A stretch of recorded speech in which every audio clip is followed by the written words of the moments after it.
ये धारावाहिक साहित्य अकादमी द्वारा पुरस्कृत उपन्यास दीवारों से पार आकाश पर आधारित है। इसे धारावाहिक का रूप देने के लिए लेखक की अनुमति से इसमें कुछ जरूरी बदलाव किए गए हैं। समाज में स्त्री के अधिकार की आवाज बुलंद करते इस धारावाहिक के पात्रों का किसी भी जाति, समुदाय, भाषा या व्यक्ति से कोई संबंध नहीं है। जो भाई, मोटी बहन ने तो बोल दिया है कि संजय की शादी करनी है ना, तो जो भी लड़की वाले आएंगे ना, उसको पहले से सारी सच्चाई बता देनी है। फिर तो हो गई मेरी शादी। मुझे वो बेला के घर जाना है। कल उसका फोन आया था, मैं जा नहीं पाई थी। तो फिर से बेला के घर? वसुधा, बार बार अपनी सहेली के घर जाना ठीक नहीं है। मैंने अपनी माँ के खिलाफ जाकर उन्हें दुखी करके निशान से शादी की। क्या उसी बात की सजा मिल रही है मुझे? फैबा, आप तो बहुत समझदार और पढ़ी लिखी दिखती है। आपने कहाँ तक पढ़ाई की? अरे ना ना बेटा, कुछ खास पढ़ाई नहीं की, बस कॉलेज तक पढ़ाई की और उसके बाद शादी हो गई। ओह, आई सी। लेकिन हाँ, मेरा मन था कि मैं मास्टरी करूं और उसके बाद प्रोफेसर बनूं। तो आपने आगे पढ़ाई क्यों नहीं की? फिर तो क्या हुआ कि ससुराल वालों की सेवा में और गृहस्थी संभालने में लग गई। फिर पढ़ाई का टाइम कहाँ मिलता। तो आपको अफसोस नहीं हुआ? अफसोस? इसमें अफसोस क्या, समय के साथ सभी को आगे बढ़ना ही पड़ता है, अपने में बदलाव लाना ही पड़ता है। लेकिन हाँ, इतना मैं मानती हूँ कि अगर पढ़ाई की होती, प्रोफेसर बन गई होती, तो जिंदगी कुछ और ही होती। अरे, आप तो एकदम पर्सनैलिटी प्रोफेसर लगती है। मजाल है स्टूडेंट्स की जो आपके सामने शरारत करे। अच्छा फैबा, एक बात बताइए, हम रोटियां गोल ही क्यों बनाते हैं? चौरस या कोई और शेप क्यों नहीं? जो दिख रहा, हर एक आकार के पीछे कई कारण छिपे होते हैं, और रोटी को गोल आकार देने के पीछे सही कारण जो मैं मानती हूँ वो ये है कि अगर रोटी को गोल आकार में बनाया जाए तो उसको हर तरफ से समान ऊर्जा मिलती है, ताकि रोटी अच्छी तरह से एकदम पक जाए। और पकी हुई रोटी सबको अच्छी लगती है। आधी कच्ची आधी पकी रोटी खाने में अच्छी नहीं लगती। तो इंसानों को भी ऐसा ही होगा ना फैबा? मतलब ये कि कोई भी इंसान अगर अपने जीवन में कोई काम करता है तो उसे सही ढंग से करना चाहिए, वरना उसका तो कोई मतलब ही नहीं ना। बिल्कुल सही कहा बेटा। अगर आपने कुछ करने की ठान ली है तो उसे एकदम सही से करो, या फिर करो ही मत। तो फिर फैबा, बेन के लिए ऐसा क्यों नहीं?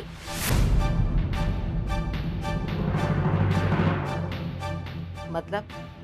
नहीं, मेरा मतलब है कि बेन घर से पढ़ाई करेगी, और अभी आपने ही कहा ना कि इंसान जो काम करे उसे सही से करना चाहिए। देखो छुटकी, तुम बातों को घुमाओ मत, जो कुछ भी कहना है साफ साफ कहो। देखिए फैबा, मुझे पता है कि आप नहीं चाहती कि बेन आगे पढ़ाई करे। ए छोकरी, आ तो शू बोले छे, तने भान छे? अक्कल साथे लावी छू के घरे मूकीने आवी छू? आप ही बताइए ना फैबा, क्या झूठ है इसमें?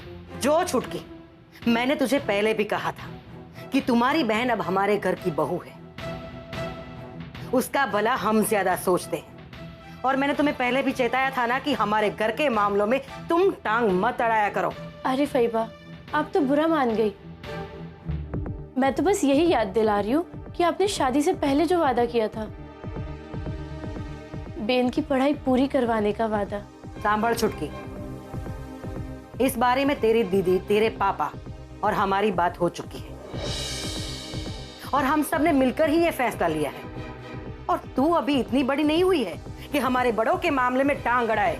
पापा, मुझे पता है कि आपने पापा से ये कहा है कि बेन घर से पढ़ाई करना चाहती है, और बेन को ये कह के चुप करा दिया है कि तेरे पापा ने कहा है कि तू घर से पढ़ाई करे। और फैबा, मैंने ये बात अभी इसलिए निकाली क्योंकि थोड़ी देर पहले अभी आप ही ने कहा ना कि अगर आप प्रोफेसर बन गई होती तो मजा आ जाता, और मुझे लगा कि एटलीस्ट आप तो बेन को मदद करोगी उसके सपनों की उड़ान भरने के लिए। देख चुटकी बेटा, तू यहाँ मेहमान बनकर आई, और मैं यही चाहूंगी कि तू मेहमान बनकर ही रहे। थोड़े में समझ जा, वरना तेरे लिए और तेरी बहन के लिए अच्छा नहीं होगा। समझ गई?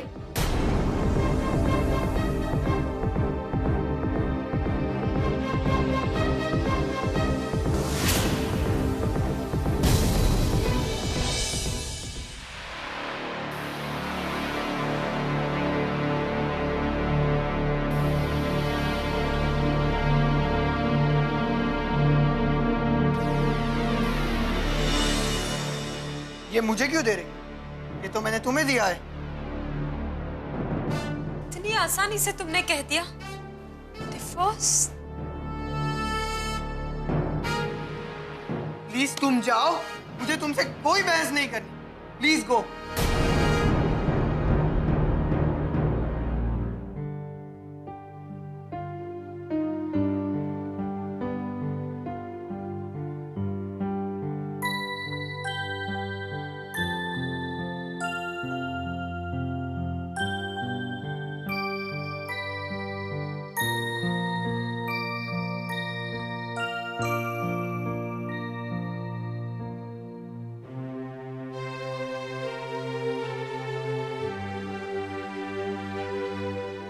तुम इतनी आसानी से रिश्तों को कैसे तोड़ सकते हो? तुम्हें हमारी शादी याद है? वो 7 फेरे, वो कस्में जो मैंने तुम्हें दी थी और तुमने मुझे। निशान, उन 7 वचनों में मैंने अपनी जिंदगी तुम्हारे नाम लिख दी थी और तुमने भी तो अपनी जिंदगी मेरे नाम लिखी होगी ना?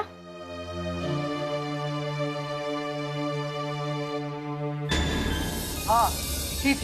तो फिर अब क्या हुआ? अब एहसास हुआ कि वो मेरी गलती थी। शांत, ये तुम कैसी बातें कर रहे हो? हमने सच्चा प्यार किया था और सच्चा प्यार गलती कैसे हो सकती है? कैसा प्यार बेला? अगर तुमने मुझे प्यार किया होता तो तुम अपना डांस और नाच गाना छोड़ देती। अब जाओ, बनाओ अपना करियर,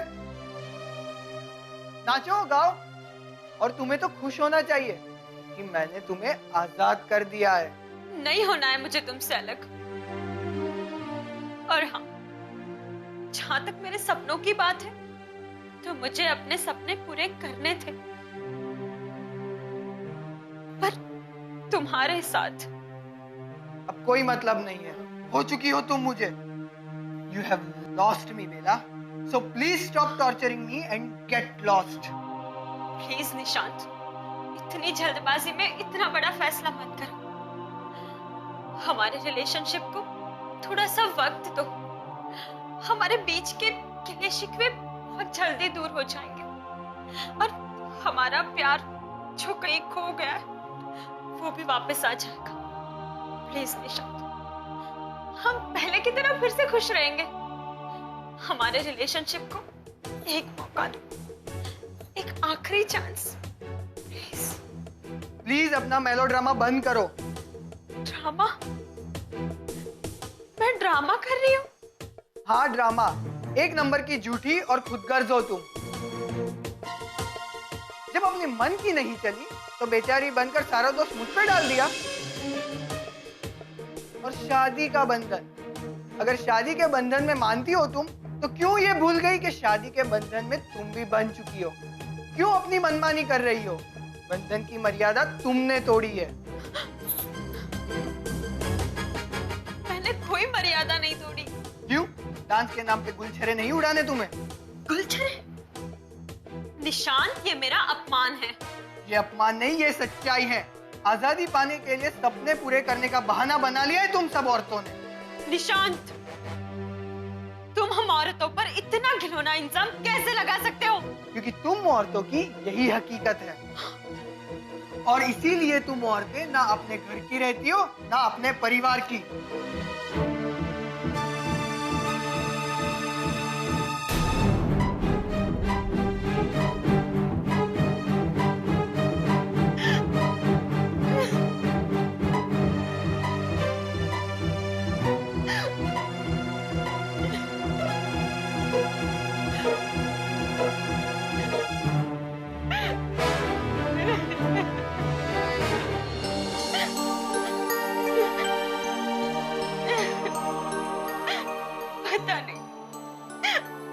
प्यार में ऐसी कौन सी कमी रह गई थी निशान, जो तुम मेरे साथ ऐसा कर रहे हो?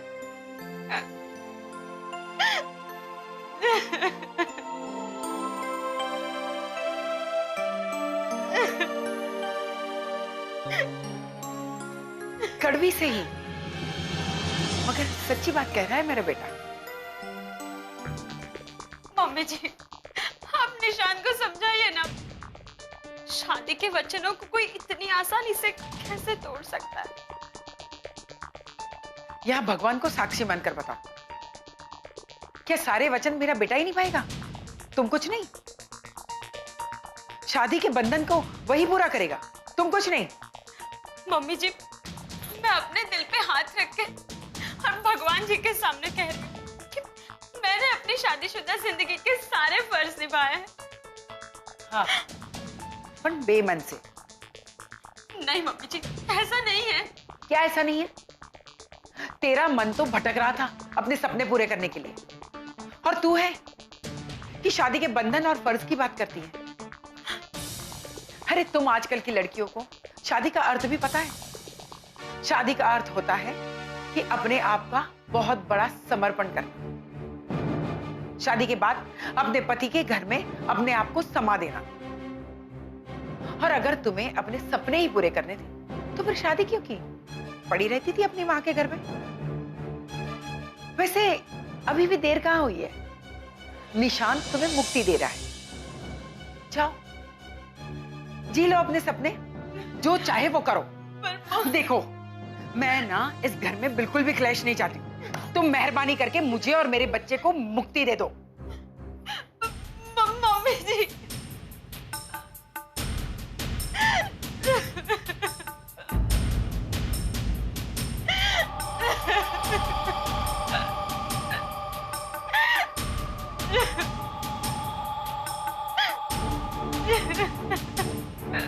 पता नहीं मरने से पहले अब और क्या क्या सुनना पड़ेगा मुझे इस उम्र में। ओ, बहुत जल्दी आ भी गई ने दिख रहा है? फैबा, वो मैं थोड़ा वसुधा, वो मुझे एक बात साफ साफ बता दे, तुझे इस घर में किसी भी चीज की कमी तो नहीं है ना? है? आप ऐसा क्यों कह रही हैं फैबा? ऐसा क्यों कह रही हूँ? तो सुनो, तुम्हारा जब भी मन करता है तुम अपनी दोस्त से मिलने चली जाती हो ना? और तुम्हारा जब भी मन करता है तुम वापस आती हो। अरे नहीं फैबा, वो बेला के घर पर उसके पति और... अरे वसुधा, वो पहले अपने घर में क्या चल रहा है वो तो ठीक से देख लो, फिर दूसरों की प्रॉब्लम सॉल्व करना है। और एक बात मैंने तुम्हें साफ साफ कही है कि अगर तुम्हें कुछ भी कहना है तो मुझसे आके साफ कहो। कोई किसी की वकालत करे ये मुझे जरा भी पसंद नहीं है। कीधु तूने तने? ये अचानक फैबा को हो क्या गया है? पर फैबा, बस अब मुझे इस बारे में कोई बात नहीं करनी है। रसोड़े में जाओ और जाकर खाना बनाने की तैयारी करो। व्योमेश कब से ऑफिस से आ चुका है।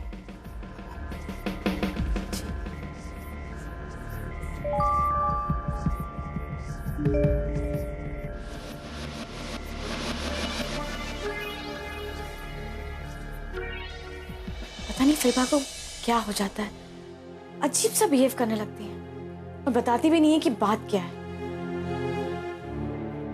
अरे आप आ गई बहन, क्या हुआ? आप अकेले अकेले क्या बात कर रही थी?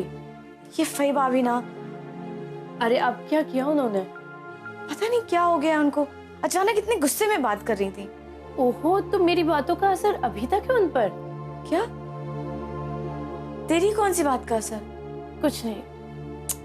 छुटकी, सच सच बता कि बात क्या है? तूने क्या बात करी है फैबा से? वो मैं फैबा से बात कर रही थी। क्या बात है? अरे ये आपकी पढ़ाई के बारे में कि छुटकी कितनी बार उससे कहा है कि ऐसी बातें उनके सामने मत किया कर, तो तू जानती है ना उनका नेचर। अरे मैंने ऐसा वैसा कुछ नहीं कहा है, मैं तो बस शादी के वक्त उनका किया हुआ वादा उन्हें याद दिला रही थी। और यहाँ पर तो पढ़ाई के नाम पर झूठ चल रहा है ना, मैं तो बस यही सच्चाई उनके सामने ला रही थी। देख छुटकी, मैं बेला को लेकर वैसे ही इतनी टेंशन में हूँ और तू मेरी टेंशन और बढ़ा रही है। मैं आपको कोई टेंशन नहीं दे रही, बस मुझसे ये सब देखा नहीं जाता है। बहन, अभी नहीं कहोगी तो कब कहोगी? और एक बार टाइम हाथ से निकल गया ना तो फिर ये टाइम वापस नहीं आएगा। वसुधा, ओ वसुधा! आई फैबा। आ रही हूँ। चलो छोड़ो ये सारी बात है। हर घर में कोई ना कोई प्रॉब्लम्स तो होते ही रहते हैं। इट्स लाइफ, कुछ नहीं कर सकते।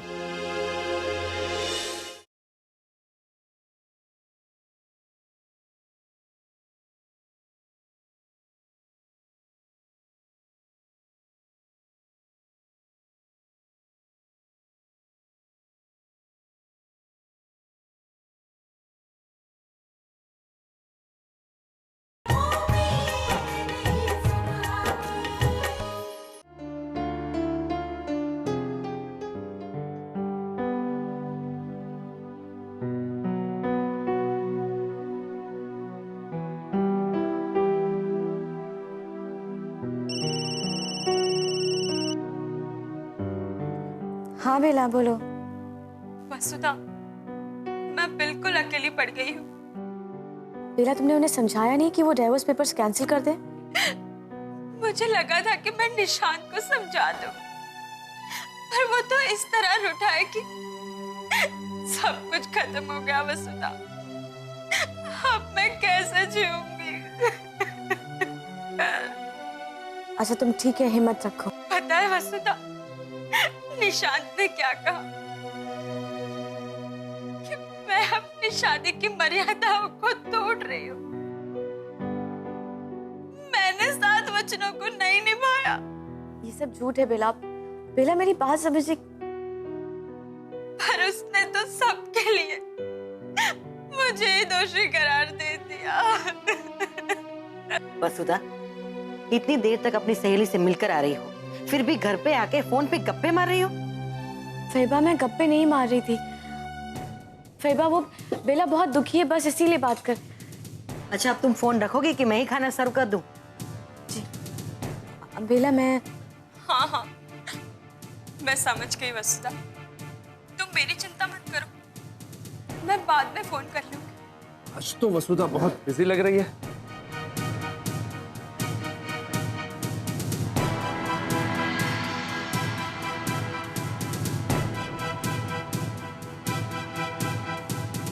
वसुधा,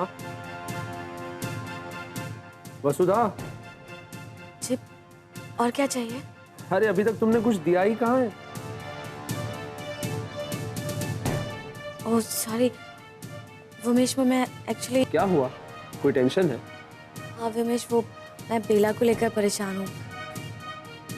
अरे फिर से क्या हो गया उसे? आज तो तुम गई थी ना उससे मिलने। हाँ गई थी, लेकिन अभी अभी उसका फोन आया था और उसने बताया कि उसका पति निशांत उसे तुरंत डिवोर्स देना चाहता है। ओह, हाउ सैड। ये कैसा समाज है विमेश?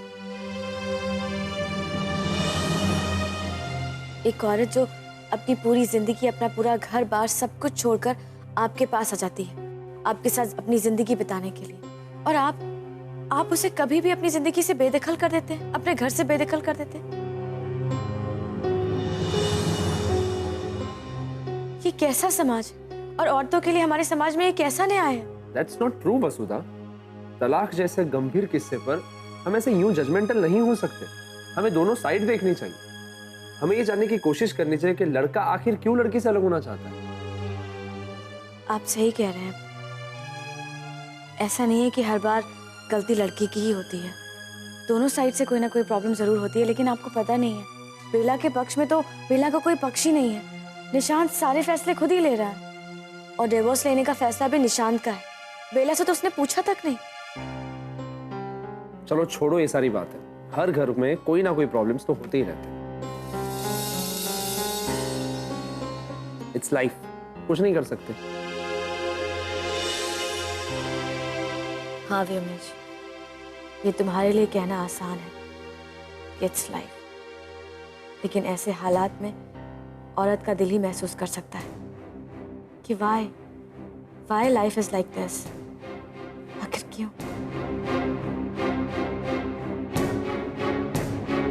वसुधा, हर क्यों का जवाब नहीं होता, और इतना सोचना अच्छी बात नहीं है।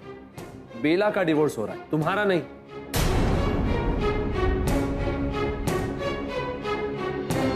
वो क्या है ना बेला, मेरा और तुम्हारा बैंक में जॉइंट अकाउंट है, वो बंद करवाने के लिए मुझे तुम्हारा सिग्नेचर चाहिए। And yes, let me clear, bank account में जो भी पैसे हैं वो सिर्फ मेरे हैं।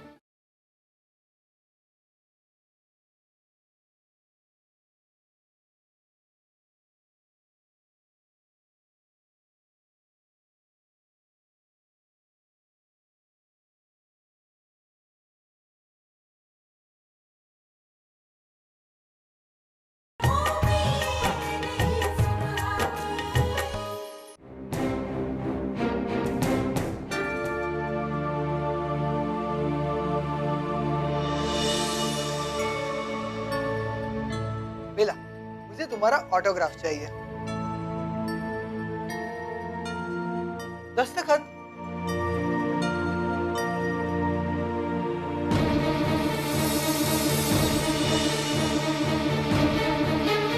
पर ये तो ब्लैंक पेपर है। क्यों, भरोसा नहीं है? खुद से भी ज्यादा भरोसा था तुम पर। हाँ, अब भी है, लेकिन तो साइन करो ना, मैं तुम्हारी कोई दौलत तो नहीं लूट लूंगा। मेरे पास तो एक ही दौलत थी, तुम्हारा प्यार। वो तो तुमने लूट ही ली। बस बस, अबे बधारे ना बोल, चुपचाप साइन करो। पर इस पे वो क्या है ना बेला, मेरा और तुम्हारा बैंक में जॉइंट अकाउंट है, वो बंद करवाने के लिए मुझे तुम्हारा सिग्नेचर चाहिए। And yes, let me clear, bank account में जो भी पैसे हैं वो सिर्फ मेरे हैं। और हाँ, इसमें एक दूसरा पेपर भी है, उस पर साइन कर देना, क्योंकि उससे मैं लॉयर से एक ड्राफ्ट बनवाऊंगा। ये जो घर है वो मेरे नाम पर है, इस पर तुम्हारा कोई अधिकार नहीं है।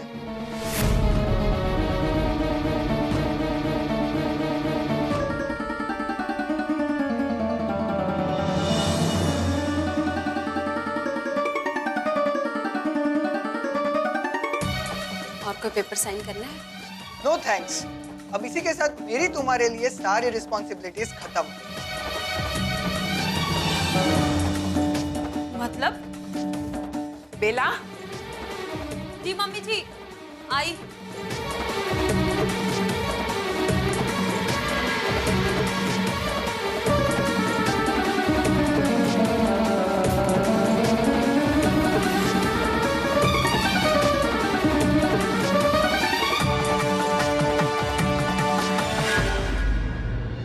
बस चुटकी, बहुत बोल लिया तूने।